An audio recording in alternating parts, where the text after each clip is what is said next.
पुणे जिल्ह्याच्या शिरूर तालुक्यातील हिवरे कुंभारे येथील जिल्हा परिषद शाळेत गुरुवारीच एक संतापजनक प्रकार उघडकीस आलाय। केवळ गणिताच्या प्रश्नाचे उत्तर चुकल्याच्या क्षुल्लक कारणावरून इयत्ता 7वीतील तब्बल 15 विद्यार्थ्यांना अमानुषपणे मारहाण करण्यात आली। विशेष म्हणजे ही मारहाण वर्गातील मॉनिटरने थेट शिक्षकांच्या देखरेखीखाली केल्याचा आरोप पालकांनी केला।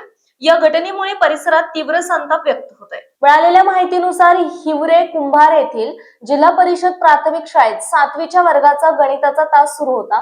यावेळी संबंधित शिक्षकांनी विद्यार्थ्यांना गणिताची काही उदाहरणे सोडवण्यास दिली होती। ज्या विद्यार्थ्यांची उत्तरे चुकली त्यांना शिक्षा म्हणून वर्गातील मॉनिटरने काठीने बेदम मारहाण केली। या मारहाणीत अनेक विद्यार्थ्यांच्या अंगावर वळ उठले असून काही विद्यार्थ्यांना जबर दुखापत झाली। शाळेत शिस्त लावण्याच्या नावाखाली विद्यार्थ्यांवर अशा प्रकारे शारीरिक अत्याचार करणे कायद्याने गुन्हा आहे। या घटनेत शिक्षकांनी स्वतः मारहाण न करता वर्ग मॉनिटरला मारहाण करायला लावली। हे सर्व त्यांच्या समोरच घडल्याने शाळा प्रशासनावर गंभीर ताशेरे ओढले जात आहेत। गुरुजींनीच त्याला मारायला सांगितले असा दावा घाबरलेल्या विद्यार्थ्यांनी केला आहे। ही शाळा सुटल्यानंतर मुले घरी गेल्यावर हा प्रकार उघड झाला। विद्यार्थ्यांच्या अंगावरील खुणा पाहून पालकांनी तातडीने शाळेत धाव घेतली।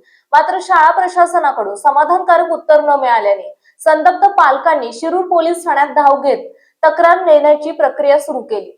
संबंधित शिक्षक आणि दोषींवर कठोर कारवाई करण्याची मागणी ग्रामस्थांनी केली। या घटनेने शिक्षण क्षेत्रात खळबळ उडाली आहे। जिल्हा परिषद शिक्षण विभाग यावर काय पावले उचलतं याकडे सर्वांचं लक्ष लागले।